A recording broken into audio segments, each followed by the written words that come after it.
Мировая история – наука точная, но есть одна страна, история которой состоит из одних сплошных недосказанностей. А от этого и весь смысл меняется. Что это за страна такая? Ну, конечно, Московия.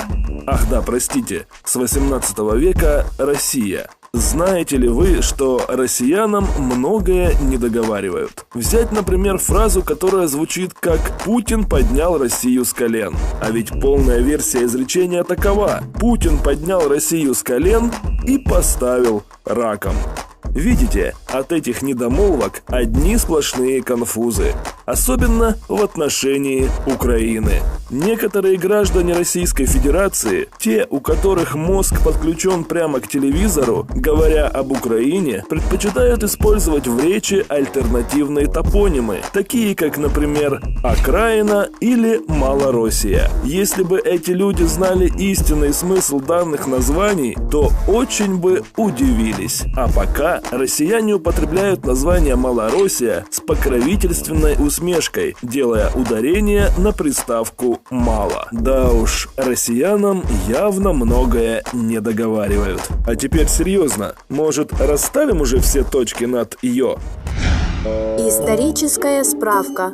Названия Малороссия и Великороссия связаны с разграничением территории Руси начального и позднего расселения. Киевская Русь, расширяясь на север и северо-восток, колонизировала новые земли, образуя в конечном счете Русь вторичную, новоколонизированную, названную из-за больших территорий Великой Русью. На языке древних русов, как и в современном украинском языке, «великий» означает «большой». В мировой истории обычной практикой было называть завоеванные территории с приставкой «великий». Например, существовала Малая Греция Эллада и Великая Греция, Южная Италия и Сицилия, Великая Германия, захваченные земли за Одером, Великая Польша, Великая Моравия, Великая Скифия. Великой территория Новой Руси названа по такому же принципу. Изначальная же Киевская Русь, метрополия, со временем стала называться Малой. Другими словами, территория современной России – это колония Киевской Руси. Называя Украину Малороссией, граждане Эрефии по сути признают Киев исконной изначальной Русью. То есть Россия – это как бы бывшая колония Украины. А вы разве не знали? Москва – это глубинка Малороссии.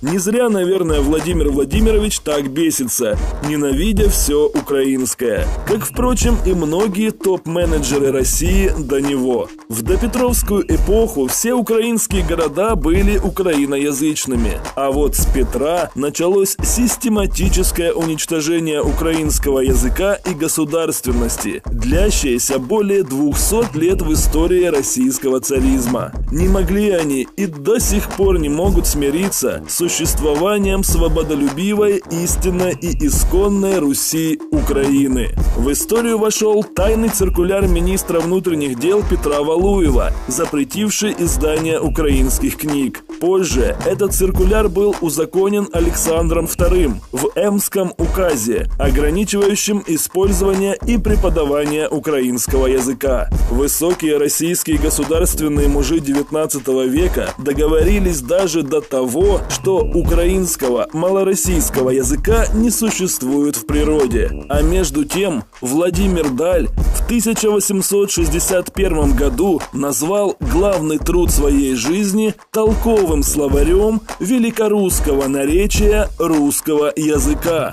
обозначив тем самым тот факт, что язык Великороссии был своеобразным суржиком, наречием русского языка, исконно русского, коим может считаться язык украинский, как наиболее сохранивший в себе все богатство древнего языка русов. Император Александр II, известный украинофоб, не мог позволить себе признание подобного факта, поэтому издание словаря было приостановлено. Однако позже печать решили возобновить, заменив титульный лист на новый, с другим названием тем, которая известна нам сегодня. Благодаря такой цензуре постепенно великорусское наречие суржик стало именоваться языком. Оригиналы сигнальных экземпляров словаря с первоначальным названием засекречены, а упоминание о первом названии вымарано почти из всех источников. Однако библиографический труд авторства Григория Геннади, изданный в 1876 году, упоминает словарь Даля с его первоначальным названием «Толковый словарь великорусского наречия русского языка». И действительно, ненаучно было бы называть языком крайне разноликие финно-славянские и тюрко-славянские говоры России, ибо в основе их лежали вовсе не славянские этносы. Даже при беглом взгляде на, казалось бы, родственные языки понимаешь, что один язык здесь явно не славянский. Русские вообще все вокруг себя называют славянским, чтобы потом все славянское назвать русским. Карл Чапек сказал это еще 100 лет назад. Ну а что же насчет Украины? Вопреки иллюзиям Путина, ничего сложно сочиненного тут нет. В украинском языке русское слово «страна» переводится как «краина».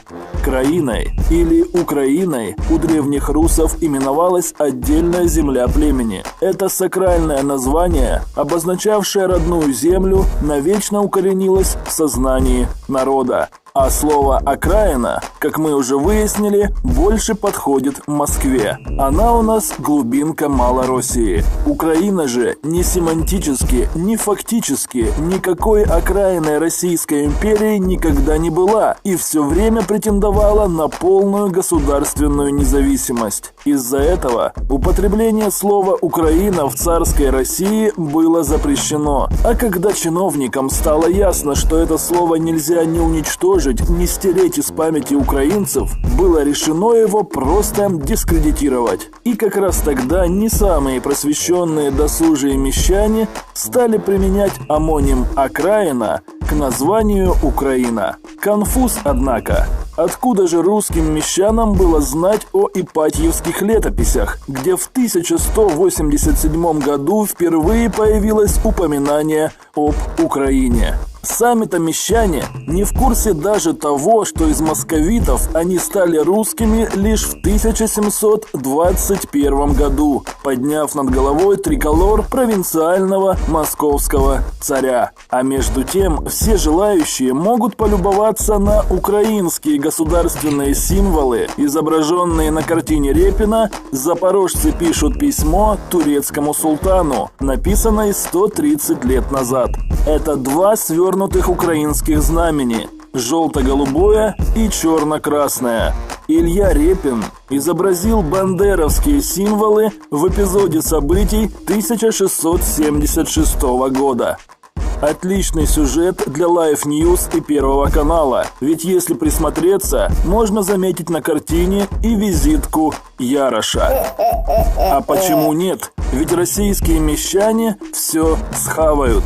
Если даже просвещенное мещанство при Петре уверовало в то, что они потомки русов, то что уже говорить о нынешних? Прихотью Петра, насмотревшегося на богатую историю и просвещенную Европу, было придание Московии хоть какой-то иллюзии страны с приличными корнями. И решил Петро I назвать Москву метрополией, присвоив своей провинции историю древней Киевской Руси.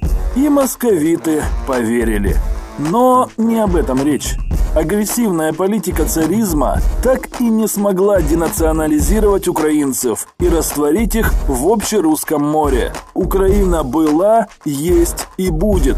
А правителям РФ еще долго придется мириться с этим фактом и кусать локти, если, конечно, сама Россия не накроется в самое ближайшее время половым органом бабушки.